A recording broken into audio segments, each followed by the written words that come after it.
Vai tu zini, kas notiktu, ja tu Windows vidē uztaisītu mapi ar tieši šādu nosaukumu? Atbilde ir, tu atvērtu durvis uz dieva režīmu. Es nodemonstrēšu. Atveram jebkuru mapi, nospiežam jauna un mape, un tagad mums jānorāda mapas nosaukums. Mēs iekopēsim šo burtciparu kombināciju, es to ielikšu aprakstā šim video, un spiežam Enter. Un mēs redzam, ka mapa pazūd, virsraksts pazūd un paliek šī interesantā ikona. Tagad šīs ir durvis uz dieva režīmu. Mēs varam ieiet iekšā ar dubultklikšķi, un mēs redzam tagad garu sarakstu ar dažādām iespējām, ko mēs varam darīt.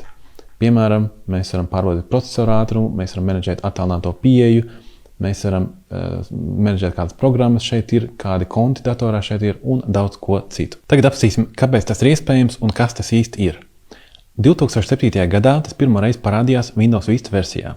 Tas ir Microsoft izveidots rīks, kas ir noslēpts šādi zem īpašas mapītes nosaukuma. Un tas nekad nebija domāts, lai tas tiktu parādīts publikai un aktīvai lietošanai. Tas bija domāts tieši Microsoft iekšējo darbinieku lietošanai, lai viņi varētu labāk atbalstīt un palīdzēt cilvēkiem tikt galā ar datoriem.